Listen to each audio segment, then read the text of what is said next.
اچھا سر، تفسیروں کا مطالعہ کرتے ہوئے یہ بات سامنے آتی ہے کہ کئی دفعہ تو مفسرین اسرائیلی روایات کا انکار کر دیتی ہے، لیکن کئی دفعہ یہ بات بھی سامنے آ جاتی ہے کہ اسرائیلی روایات کو دیکھتے ہوئے قرآن کی تفسیر کی جا رہی ہوتی ہے۔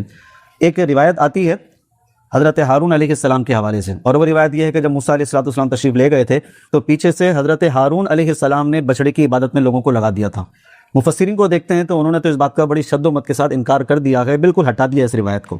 لیکن سر اس کے ہی بعد جب ہم تفسیروں کو پڑھتے ہیں، آپ کو معلوم ہے کہ میں تفسیریں پڑھا رہا ہوں آپ کے ہی فرمان کے مطابق، تو اب سب تفسیروں کا اسٹڈی کی جاتی ہے تو وہاں پر کچھ تفسیریں ایسی آ رہی ہیں جنہوں نے قرآن کا ترجمہ کچھ ایسا کر دیا جو بظاہر اچھا نہیں لگ رہا ہے۔ جیسے حضرت موسیٰ علیہ السلام کے واقعے کو ہم پڑھتے ہیں تو وہاں پر لفظ آتا ہے وَأَلْقَى الْأَلْوَاحَ، کہ اللہ رب العزت سے جو الواح لے کر آئے تھے موسیٰ علیہ السلام انہوں نے القاء کر دی۔ اب یہ جو القاء کا لفظ آ رہا ہے یہاں پر بعض مترجمین نے، جیسے آپ تدبر قرآن کو پڑھ لیجئے تو وہاں پر انہوں نے ترجمہ اس طریقے سے کیا ہے کہ موسیٰ علیہ السلام نے الواح کو پھینک دیا تھا۔ اب ہم سر یہ دیکھتے ہیں کہ الواح میں اللہ کا کلام ہے، کتاب اللہ ہی ہے وہ اس دور کے لیے، تو کیا موسیٰ علیہ السلام ایسا کام کر سکتے ہیں کہ جناب وہ اللہ کا کلام لے کر آئیں اور وہ اس کو پھینک دیں؟ اچھا، بعضوں نے ترجمہ یہاں پر یہ کیا ہے کہ رکھ دی۔ تو اب یہ دونوں باتیں سامنے آ رہی ہیں، جو قاری حضرات ہوتے ہیں، پڑھنے والے ہوتے ہیں، اسٹوڈنٹس ہوتے ہیں، وہ بڑے شش و پنج میں مبتلا ہو جاتے ہیں کہ یہ کیا بات آ رہی ہے کہ کیا موسیٰ علیہ السلام نے اللہ کا کلام پھینک دیا؟ اگر ایسا ہی ہے تو پھر کیا آج کوئی قرآن پاک کو پھینک دیتا ہے معاذ اللہ تو کیا اس پر کوئی گرفت نہیں ہوتی یا اس کے لیے پھینکنا درست ہے؟ اب میں آپ سے یہ پوچھنا چاہ رہا ہوں کہ القاء کا ترجمہ یہ کرنا کہ پھینک دیا، یہ معنی آپ کو درست لگتا ہے؟ نہیں، یہ معنی درست نہیں ہے، یہ بہت سی تفسیروں میں غلطی ہو جاتی ہے۔ عربی لغت پہ مہارت بھی ہونی چاہیے، بدقسمتی سے نہیں ہوتی ہے مہارت، کیا کیا جائے؟ یا کسی بڑے کو کسی موقع کو اسٹڈی کر لینا چاہیے، ایسے موقعوں وہ بھی نہیں کی جاتی۔ ہم اسرائیلی روایات سے بچتے ہیں لیکن پھر بھی ملوث ہو جاتے ہیں، یعنی اتنا گہرا اثر وہ اسرائیلی مواد کا ہمارے دل و دماغ میں بیٹھا ہوا ہے کہ ہم قرآن پاک کو مہیمن بنانا ہی چھوڑ دیتے ہیں۔ اصول ہے، اسے اصول استدلال میں پڑھایا جاتا ہے باقاعدہ کہ قرآن پاک کو مہیمن صرف منہ سے نہیں کہنا ہوتا کہ قرآن مہیمن ہے، ہر چیز پر سپریم اتھارٹی قرآن ہے۔ پچھلی آسمانی کتابیں ہوں، پچھلی روایات ہوں یا ہماری روایات ہوں یا ہماری احادیث، کچھ بھی ہے، سپریم اتھارٹی قرآن کو بنانا پڑتا ہے۔ قرآن میں کسی بنیاد پر نہ تعویل ہوگی، نہ معنی کے اندر تبدیلی کی جاتی ہے، نہ مقصد بدلا جاتا ہے، بلکہ قرآن پاک کو مہیمن بنا کر ہر ایک چیز کے اوپر حکم کر دیا جاتا ہے۔ یہ اصول منہ سے بولنے کا اصول نہیں ہوتا ہے، اس کو اپلائی کیا جاتا ہے۔ بدقسمتی یہ ہے کہ ہمارے یہاں بولا تو یہ جاتا ہے کہ ہاں بھائی اسرائیلی مواد قرآن کے خلاف ہو تو عمل نہیں کریں گے، لیکن تفسیریں بھری ہوئی ہوتی ہیں۔ اور یہود و نصارہ کا ایک طریقہ کار رہا تھا، انہوں نے اللہ کے جو مبارک ہستیاں نبی تھے، رسول تھے، ان کی مبارک ذاتوں کو ایسا عجیب و غریب کر کے بنا دیا اور لوگوں کے سامنے پیش کر دیا۔ بھائی غصہ آئے تو سلیمان علیہ السلام گھوڑوں کی ٹانگیں کاٹ دیں۔ تفسیریں ہماری بھری ہوئی ہیں اسی چیز سے، قرآن کچھ کہہ رہا ہے، بتا کچھ رہا ہے، لیکن آپ پڑھ کے دیکھ لیں۔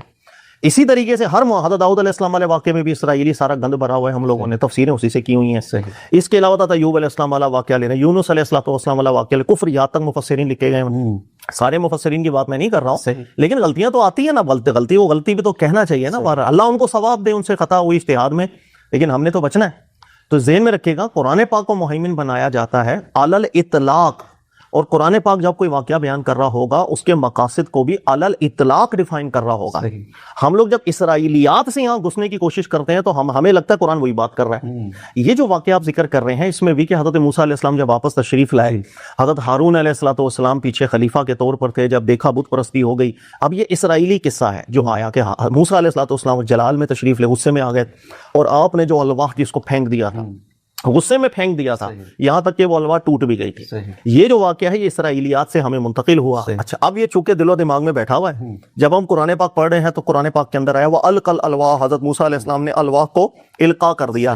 تو جو چیز دماغ میں گھسی ہوئی تھی وہی میں نے سمجھا، اسی کا ترجمہ کر دیا۔ ہاں جی، حضرت موسیٰ علیہ السلام نے غصے میں الواح کو پھینک دیا تھا۔ ہاں اتنا کہہ دیتے ہیں کہ بھائی اسرائیلیات میں آیا ہے کہ الواح ٹوٹ گئی تھی، ہاں قرآن میں ٹوٹنے کی بات نہیں ہے، لیکن پھینک دیا تھا۔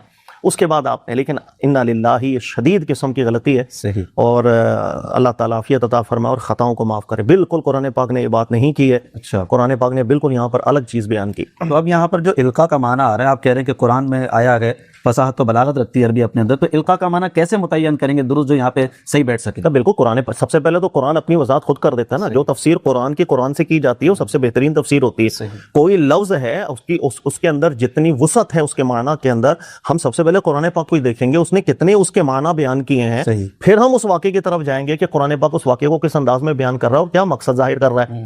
قرآن پاک تو اسرائیلیات سے جو مواد آیا تھا، جنہوں نے اللہ کے نبیوں کی ذات کو بالکل عجیب و غریب رنگ دے دیا کہ وہ غصے میں آتے ہیں تو جو کچھ کر دیں, گھوڑوں کی ٹانگیں کاٹ دیں, اللہ کے کلام کو پھینک دیں, ہم غصہ کریں تو ہمیں سزائیں دیں, تو ان کا قرآن نے بالکل رد کیا تھا.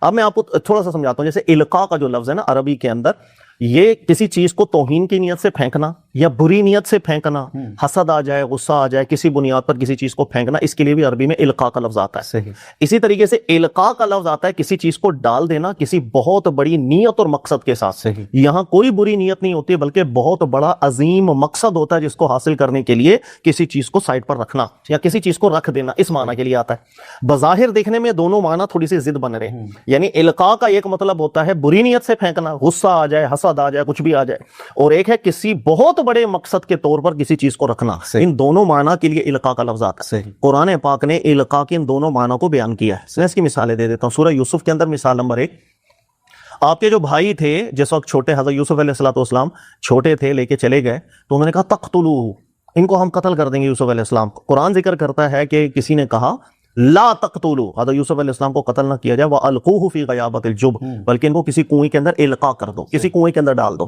وہی القاء کا لفظ یہاں پر آ رہا ہے. لیکن تھوڑا سا غور کریں, بھائیوں نے جو حضرت یوسف علیہ السلام کو کنویں میں ڈالا تھا, اچھی نیت سے ڈالا تھا, بری نیت سے, بری نیت, حسد تھا ان کے دل میں, کچھ بھی تھا, بری نیت سے بھائی کو کنویں میں ڈال دیا. تو القاء بری نیت سے کسی کو ڈالنا, زمین پر ڈالنا یا کہیں پر بھی ڈالنا, اس کے لیے بھی قرآن نے استعمال کیا.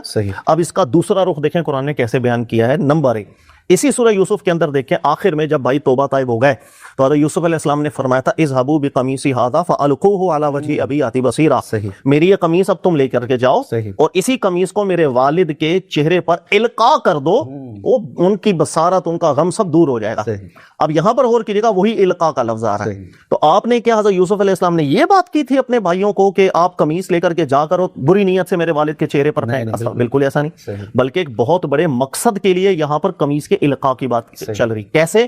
یہی وہ بھائی تھے جنہوں نے قمیص اپنے یوسف علیہ السلام کی دکھا کر کے ابو کو غم میں مبتلا کیا تھا, قمیص پر جھوٹا خون لگایا تھا اور والد صاحب کو جا کر کہا کہ بھائی وہ جانور نے کھا لیا ہے. یہیں سے آپ کے غم کا ایک آغاز ہو گیا تھا.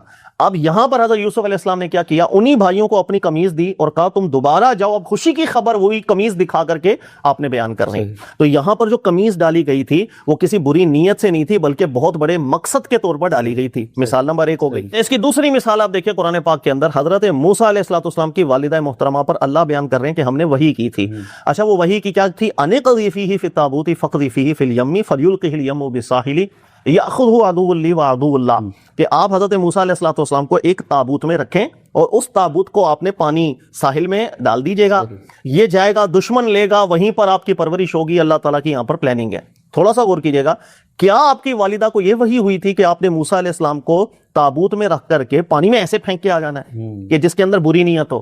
خدا کے واسطے القاء کا لفظ یہاں پر بھی استعمال ہو رہا ہے, بہت بڑے مقصد کے لیے یہاں پانی میں رکھا جائے گا جس میں توہین یا بری نیت کا تعلق ہی کوئی نہیں. یہی وجہ ہوئی کہ آپ نے تابوت میں رکھا آپ کو اور بڑے طریقہ کار سے آپ نے بڑے ایک اہم مقصد کے حصول کے لیے آپ کو پانی کے حوالے کر دیا. اللہ تعالیٰ کی آگے جو بھی پلاننگ تھی, اس کی میں دیگر مثالیں بھی قرآن پاک سے دے سکتا ہوں. جیسے حضرت سلیمان علیہ السلام کے واقعے میں بھی ہے, اذهب بکتابی ھذا فالقہ الی, یہ ہمارا خط ہے, وہ اس کو دے کر آ جانا, ملکہ سبا کو دے کر کے آ جانا. بھائی سوال ہے کہ منہ پہ پھینک کے آنا بری نیت سے یا زمین پہ بری نیت سے پھینک کے آنا؟ بادشاہوں کے خط ایسے جاتے ہیں. تو ایک مقصد کے حصول کے لیے بھی القاء کا لفظ آتا ہے. یہ میں نے چند مثالیں آپ کو دی. اب آ جاؤ واقعہ حضرت موسیٰ علیہ السلام والے واقعے پر ہم آ جاتے ہیں. اللہ بیان کر رہے ہیں حضرت موسیٰ علیہ السلام 40 روز کے لیے تشریف لے گئے.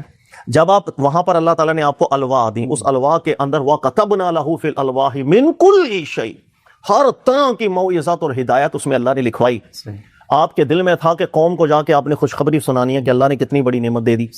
اب حضرت موسیٰ علیہ السلام جب واپس تشریف لا رہے ہیں, اب سامنے قوم ہے وہ بت پرستی میں لگ گئی, انہوں نے بچڑے بنا کر عبادت کرنا شروع کر دی. یہاں پر قرآن کے الفاظ آتے ہیں, جب حضرت موسیٰ علیہ السلام تشریف لائے تھے وَأَلْقَى الْأَلْوَاحَ, آپ نے الواح کو ڈالا اور حضرت ہارون علیہ السلام کو ڈانٹا کہ آپ خلیفہ تھے, پیچھے ایسا کیوں ہوا. اب یہاں پر القاء کا لفظ آ رہا ہے. 2 ہی مطلب ہو سکتے تھے. ایک مطلب یہ ہو سکتا تھا غصے میں ہے, بری نیت سے, جسے ہم کہتے ہیں وہ تیز غصے میں آ کر حسد میں آ کر کے پھینک دیا. یا دوسرا مطلب ہو سکتا تھا کہ القاء مطلب کسی اہم مقصد کے لیے آپ نے الواح کو بھی سائڈ پر رکھا اور آپ کسی مقصد کے حصول کے لیے متوجہ ہوئے. یا 2 ہی مطلب بن سکتے تھے نا. اگر پہلا والا ہم مطلب لے لیتے ہیں کہ آپ نے غصے میں پھینک دیا, اس کا قرآن پاک متعارض ہو کے کھڑا ہو جاتا ہے. اس لیے کہ قرآن سے استدلال کرنے کے لیے قرآن پاک کا مثانی ہونا بھی ضروری ہوتا ہے. قرآن پاک نے ایک عموم جو بیان کیا ہوتا ہے پورے قرآن میں ضوابط, اس کے تحت قرآن پاک کو ہونا چاہیے, ہماری تفسیروں کو ہونا چاہیے. متعارض اس لیے ہو جاتا ہے، تھوڑا غور کیجیے گا. حضرت ابراہیم علیہ السلام کا واقعہ قرآن ذکر کرتا ہے. حضرت لوط علیہ السلام کی قوم پہ جب عذاب آنے لگا تھا، آپ نے مجادلہ کیا، اللہ کی طرف سے روک دیا گیا، نہیں آپ اس میں بحث نہ کریں، اللہ کا فیصلہ ہو چکا ہے. ٹھیک ہے. حضرت نوح علیہ السلام کی مثال قرآن نے دی، آپ نے اپنے بیٹے کے حوالے سے کچھ جملے ادا کیے، اللہ کی طرف سے فوراً متوجہ کیا گیا کہ یہ نہیں، یہ آپ نے نہیں کرنا اور یہ غلطی ہے، آپ نے فوراً توبہ کر لی. صحیح. رسول اللہ صلی اللہ علیہ وسلم کے حوالے سے بھی، بلکہ حضرت موسیٰ علیہ السلام کے حوالے سے پہلے میں مثال دوں کہ جس وقت جادوگر آئے اور انہوں نے رسیاں پھینکی جادو، آپ کو خوف محسوس ہوا، فوراً اللہ کی طرف سے رہنمائی ہوگی، لا تخف، خوف نہ کریں. صحیح. دوسری جگہ اللہ نے فرمایا انی لا یخاف لدی المرسلون، میرے رسول ایسے خوفزدہ نہیں ہوا کرتے ہیں، فوراً اللہ کی رہنمائی ہوتی. اچھا، رسول اللہ صلی اللہ علیہ وسلم کی چند مثالیں لیں. گھر کے اندر کا معاملہ ہے کہ آپ نے کسی چیز کو اپنے اوپر حرام کر لیا، فوراً اللہ کی طرف سے رہنمائی آئی، لما تحرم ما حل اللہ لک. صحیح. یعنی پوری زندگی اللہ کے نبی اور رسول کی ایسی ہوتی ہے کہ اگر کہیں پر کوئی غلط کام ہوگا کہ جس سے لوگ غلط استدلال پکڑ سکے، فوراً اللہ کی رہنمائی ہو جائے. صحیح. اب اگر حضرت موسیٰ علیہ السلام غصے میں آ گئے اور غصے میں آ کے آپ نے اللہ کے کلام کو زمین پر پھینک دیا تھا، اگر یہ مانا تھا تو اللہ کی طرف سے فوراً یہاں پر گرفت ہونی چاہیے تھی کہ عمل درست نہیں ہوا. صحیح. اگر گرفت نہیں ہوئی ہے، اس کا مطلب یہ ہے کہ یہ کام جائز ہے، لوگ اس سے استدلال کریں گے. بھئی اگر غصے میں ایک کام اللہ کے رسول کر لیں تو ہم بھی تو کر سکتے ہیں، تو ہم بھی اگر غصے کے اندر آ کے کل کو کوئی قرآن پھینک دے، کوئی اس کے اندر مواخذہ نہیں ہونا چاہیے. تو کہنے کا مقصد کہ قرآن پاک نے ایک عموم بیان کیا ہے کہ اللہ اپنے نبیوں اور رسولوں کے ساتھ ایسا معاملہ کرتے ہیں کہ ان سے اگر کبھی کوئی خطا کا معاملہ ہو جائے تو رہنمائی آ جاتی ہے. اب یہاں پر تو رہنمائی کوئی نہیں آئی اللہ کی طرف. اس کا مطلب میں جو نتیجہ نکال رہا ہوں وہ نتیجہ ہی غلط. نہ تو حضرت موسیٰ علیہ السلام نے کوئی غصے میں آ کے اللہ کے کلام کو زمین پہ پھینکا تھا، نہ ایسے یہ اسرائیلی گند تھا جو آیا. اب دوسرا مطلب یہاں پر مراد ہو سکتا ہے کہ القاء کسی خاص مقصد کے لیے تھا یا نہیں، تو سر بالکل خاص مقصد کے لیے القاء تھا. وہ مقصد میں آپ کو سمجھاتا ہوں. وہ مقصد یہ تھا کہ اللہ نے فرعون سے نجات دی تھی قوم کو. یہ پورا واقعہ پڑھیں گے، اب آپ کو واقعہ بھی سمجھ میں آئے گا یہ ہوا کیا. آپ یہاں پر جب تشریف لائے ہیں، قوم ہے، قوم کو اللہ تعالیٰ نے بڑی نعمتوں سے نواز دیا، من و سلوہ سے بھی نوازا، بہت کچھ ہوا. آپ کو کتاب دی گئی، الواح دی گئی جس کے اوپر موعظت لکھوائی گئی. اللہ رب العزت نے حضرت موسیٰ علیہ السلام ایک خوشی کے کہ میں قوم میں جا کر کے خوشخبری دوں گا کہ اللہ تعالیٰ نے کتنی بڑی نعمت دے دی. اور آپ کو جو الواح دی گئی تھی یہ فرعون کے غرق ہونے کے بعد ہی دی گئی تھی، اس سے پہلے نہیں تھی. اب حضرت موسیٰ علیہ السلام ایک قوم کو خوشخبری سنانے کے لیے اس غر سے آپ نے آنا تھا، لیکن جب آنے لگے تو اللہ کی طرف سے بیان کر دیا گیا وَأَضَلَّهُمُ السَّامِرِيُّ کہ آپ کی قوم کو سامری نے گمراہ کر دیا. اب آپ کو بے چینی لاحق ہوئی. جس وقت آپ قوم کے اندر آپ آئے ہیں اور آپ نے دیکھا کہ گمراہ قوم ایسی ہو گئی کہ شرک ہی میں مبتلا ہو گئی. وہ قوم جو توحید کے نام پر ہمارے ساتھ تھی، وہ قوم جن کے سامنے اللہ تعالیٰ نے فرعون کو اتمام حجت کی سزا دی، اس پر عذاب جاری کیے، اتنا سب کچھ دیکھ لینے کے بعد پھر شرک میں مبتلا ہو گئی. اب جس قوم کو حضرت موسیٰ علیہ السلام نے خوشخبری سنانی تھی کہ اللہ نے تمہارے لیے موعظت نازل کی ہے، وہی قوم شرک میں چلی گئی. تو یہ خوشخبری اب سنانی کس کو ہے؟ یعنی جو قوم شرک میں مبتلا ہو گئی اس کو یہ بولنا کہ اللہ نے تمہارے لیے موعظت نازل کر دی ہے، بنتی نہیں ہے بات. اس لیے حضرت موسیٰ علیہ السلام جب الواح لے کر کے آئے، وہ القل الواح، تو آپ نے الواح کو ایک مقصد کے لیے ابھی سائڈ پر رکھا. آپ نے کہا کہ ابھی یہ خوشخبری کا وقت نہیں، بلکہ ابھی اس فتنے کو ہینڈل کرنے کا وقت ہے. یہ فتنہ اتنا خطرناک تھا جس کو قرآن ذکر کرتا ہے وَأُشْرِبُوا فِي قُلُوبِهِمُ الْعِجْلَ، کہ ان کے دلوں سے نشہ ہی نہیں جاتا تھا اس کا. پھر حضرت موسیٰ علیہ السلام نے سب سے پہلے اس فتنے کو ختم کیا کہ جب تک فتنہ ختم نہیں ہوگا اس خوشخبری کا کیا فائدہ، کس نے عمل کرنا ہے جب قوم ہی مشرک ہے. یہاں پہ حضرت موسیٰ علیہ السلام نے الواح کو رکھ کر اعلان کیا تھا کہ تم جس بڑے فتنے اور فساد میں مبتلا ہو چکے ہو، اب دو ہی صورتیں ہیں یہاں پر. اس فساد کی بنیاد پر یہاں تو تمہارا قتل ہوگا، فساد ہمارے دین کو پسند نہیں. دوسری صورت یہ کہ یہاں تو تم توبہ کرو، تائب کرو اور اپنی اس حرکت سے رجوع کرو. یہ واضح اعلان حضرت موسیٰ علیہ السلام نے کیا. تو پہلے اس فتنے کا سد باب کیا تھا. اس فتنے کے سد باب کے لیے آپ نے وقتی طور پر الواح کو رکھا تھا کہ یہ ابھی خوشخبری وہ سنانے کا مقصد ہی نہیں ہے کہ قوم شرک میں مبتلا ہو چکی ہے. یہ ہے پورا قرآن پاک کا واقعہ. یعنی آپ اسرائیلی گند کو بالکل سائڈ پہ کر کے دیں تو قرآن نے بالکل الگ چیز بیان کی، لیکن وہی گند اسرائیلی اپنے دماغوں میں رکھ کے ہم پڑھیں تو تفسیر بن جائے سلیمان علیہ السلام اللہ کے نبی، غصہ آئے تو جانوروں کی ٹانگیں کاٹ دیتے ہیں. موسیٰ علیہ السلام اللہ کے نبی، غصہ آئے تو اللہ کے کلام کو زمین پہ پھینک دیتے ہیں. ہاں صرف ٹوٹا نہیں تھا. انا للہ، یہ بہت بڑی غلطی ہے اللہ تعالیٰ سے. بڑی اچھی بات آپ نے ہمیں سمجھا دی ہے کہ اللہ رب العزت کی طرف سے انبیاء کرام علیہ السلام کو فوراً متنبہ کر دیا جاتا ہے، کیونکہ ان کے قوم نے بعد میں پھر استدلال کرنا ہے. یہ رہتی دنیا تک اس واقعے سے لوگوں نے استدلال ہی کرنا ہے کہ اللہ کے نبی نے ایسا کام کر دیا ہے. اچھا سر، ایسے ہی لگتا ہے مجھے کہ جس طریقے سے حضرت موسیٰ علیہ السلام واپس تشریف لائے تھے تو ہارون علیہ السلام پر تھوڑی آپ نے سختی فرمائی تھی، تو اللہ رب العزت نے فوراً اس پر تھوڑی گرفت فرمائی. تو موسیٰ علیہ السلام نے عرض کی قال رب اغفر لی ولی اخی وادخلنا فی رحمتک. لیکن اس واقعے کے بعد وَأَلْقَى الْأَلْوَاحَ اس کے بعد کوئی مغفرت کا یا اللہ رب العزت کے متنبع کرنے کا ذکر نہیں مل رہا. تو ایسا لگتا ہے آپ صحیح فرما رہے ہیں کہ اگر یہ کام غلط ہوتا تو اس کے بعد بھی اللہ متنبع کرتا اور موسیٰ علیہ السلام یہاں پر وہی مغفرت کا معاملہ فرماتے, لیکن ایسا نہیں. جی بات درست ہے. بالکل بالکل ایسا ہے کہ جو رب اغفر لی والی اخی, یہ خود دلالت الفاظ ہی دلالت کر رہے ہیں. سیاق و سباق بھی آپ دیکھ لیں, آپ نے جو حضرت ہارون علیہ السلام پر سختی کر دی تھی, اس کے بعد پھر آپ نے دعا بھی, جب آپ کو پتا چلا کہ ہارون علیہ السلام کا کوئی قصور نہیں ہے, پھر آپ نے اس چیز کے لیے اللہ سے استغفار ضرور کی کہ اللہ تعالیٰ مجھے میرے بھائی کو معاف کر دے.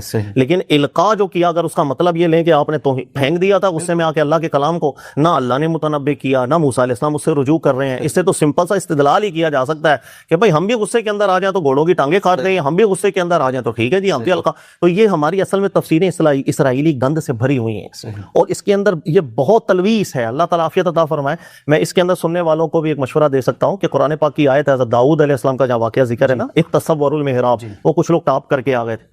اس قرآن کی آیت کے تحت محمد بن صالح عثیمین صاحب کو ایک دفعہ پڑھ لینا رہا.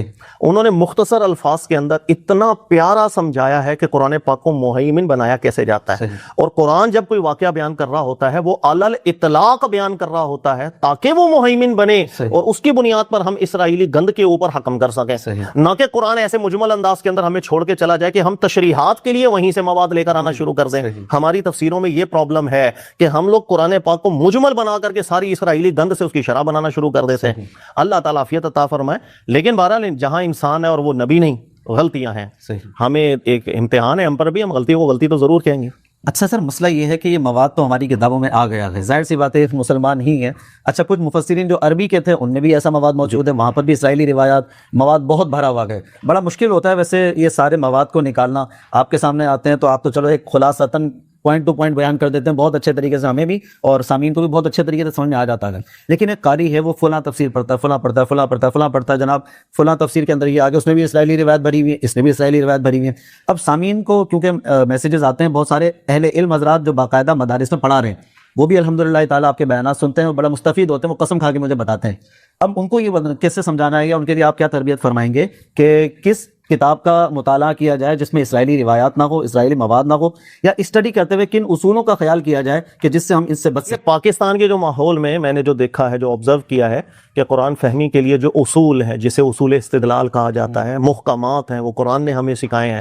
اس کے کوئی کورسز نہیں ہوتے ہیں. میں نے یہ بدقسمت میں نے صحیح بات کہہ رہا ہے. اور جب تک قرآن فہمی کے ان محکم اصولوں پر مہارت نہ ہو تو پھر غلطیاں ہو جاتی ہیں. یہ اصول جو ہے بڑے گریجولی بنے ہیں, وقت کے حساب ضرورت کو دیکھتے ہوئے کیا مسائل آ رہے ہیں, پھر ایک اصول بنایا گیا قرآن سے ہی سمجھ کے, پھر کچھ وقت کے بعد کچھ مسائل آئے, پھر ایک اصول بنایا گیا تاکہ ہم ان غلطیوں سے بچ سکیں.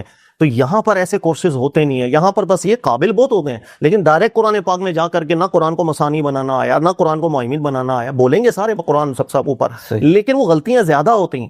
اصول استدلال جو ہے نا, ہمارے یہاں تھوڑے سے معاملات کمزور ہیں, تو اس کو سیکھیں. الحمدللہ بہت سے علماء ایسے ہیں, عرب میں بھی ہیں, یہاں پر بھی ہیں, کہ ہم بھی کروا رہے ہیں. ہم کی آپ نے ہمیں بھی پکڑ ہی لیا ہے, ہم بھی کروا ہی رہے ہیں, سکھا رہے ہیں, کوشش کر رہے ہیں. ٹھیک ہے سر, الحمدللہ آپ کے جو اصول ہیں, اصول استدلال جس طریقے سے آپ نے سکھائے ہیں, ریئلی سوشل میڈیا کے سامعین جو ہیں, ناظرین جو ہیں, انہیں بہت فائدہ ہو رہا ہے. ابھی میں نے آپ سے ذکر کیا, میں اس پر حلف بھی لینے کے لیے تیار ہوں کہ کئی اہل علم حضرات علماء مختلف مسالک کے جو ہیں وہ جو پڑھا بھی رہے ہیں ابھی اپنے مدارس کے اندر, اپنے مسلک کے مدارس کے اندر, تو وہ بھی آپ کے ان بیانات سے بڑا فیض لے رہے ہیں, بہت فیض لے رہے ہیں. جو آپ حدیث کے حوالے سے باتیں کرتے ہیں, اصول استدلال قرآن فہمی کے حوالے سے باتیں کرتے ہیں, الحمدللہ بہت فائدہ ہو رہا ہے. اور علماء بھی ہیں سوشل میڈیا پر, یہ عرب علماء کے اندر ایک حصہ آپ کا بھی بہت اس کے اندر شامل ہو گیا ہے. ناظرین, یہ بھی بات میں آپ سے ذکر کر چکا ہوں پہلے کہ مفتی صاحب کے پاس چونکہ ٹائم کم ہوتا ہے, ایک ہی دن ہوتا ہے اتوار کا جو فری ہوتے ہیں, بقیہ پورا ہفتہ یہ کام میں بزی ہوتے ہیں.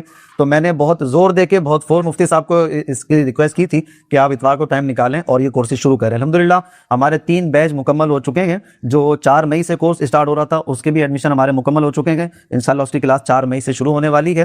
اب انشاءاللہ ہم 5ویں بیچ کا افتتاح کر رہے ہیں, اس کے ایڈمیشن ہم شروع کر رہے ہیں. جو ایڈمیشن جاری ہے, آپ کے اسکرین پر نمبر بھی آ رہا ہوگا. انشاءاللہ یہ کلاس جون سے ہم اسٹارٹ کریں گے. آپ کے سامنے ہے الحمدللہ تعالی مفتی صاحب جو اصول استدلال قرآن فہمی اور اصول حدیث کے حوالے سے جس طریقے سے کلام کرتے ہیں کہ بغیر مسلک اور مذہب کا فرق کیے ایک طریقہ کار سے جو قرآن نے ہمیں سکھایا گیا, وہ ایک بہترین طریقہ کار ہے جو آپ کے سامنے بیان کیا جاتا ہے. اگر آپ خواہش مند ہیں تو بالکل اس کورس میں آپ ایڈمیشن لے سکتے ہیں. اللہ تعالی ہم سب کو قرآن پر عمل کرنے کی توفیق عطا فرمائے.